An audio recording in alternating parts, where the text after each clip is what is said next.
दोस्तों, आज अगर कोई बेटा अपने पिता को ललकार दे तो घर तक हिल जाता है, लेकिन कल्पना कीजिए उस महाभारत काल की, जब एक पोते ने अपने ही दादा महाबली भीम को खुली चुनौती दे दी और दादा पोते के बीच ऐसा भयंकर युद्ध हुआ कि धरती कांप उठी, जल की लहरें उफान मारने लगी और अंत में जो रहस्य सामने आया उसे सुनकर आपके रोंगटे खड़े हो जाएंगे। तो आइए जानते हैं भीम और बर्बरीक की अनसुनी कहानी। एक दिन भीम तालाब के किनारे अपने पैर धो रहे थे। ठीक उसी समय वहां बर्बरीक पहुंचा। बर्बरीक कड़े स्वर में बोले, आप इस तालाब में पैर धोकर जल को अपवित्र क्यों कर रहे हैं? यह जल सबके पीने के लिए है, स्नान करने के लिए और पूजा अर्चना के लिए है।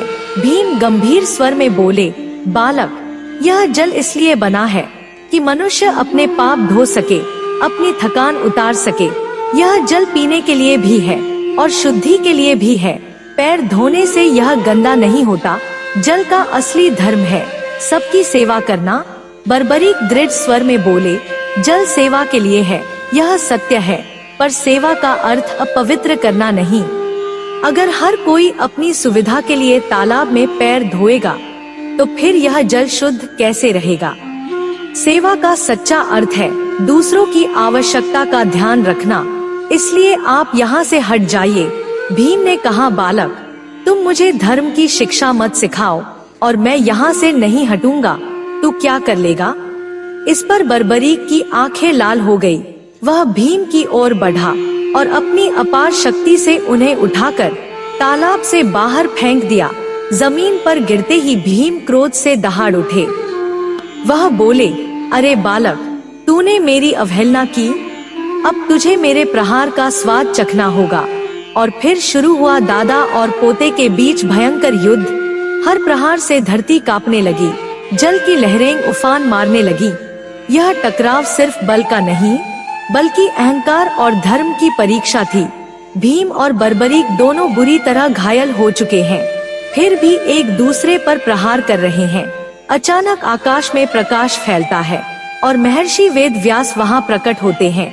महर्षि वेद व्यास गंभीर स्वर में बोलते हैं, रुको, युद्ध करने से पहले एक बार सोच लो, तुम दोनों एक ही कुल के हो, फिर भी एक दूसरे का वध करने पर क्यों तुले हो?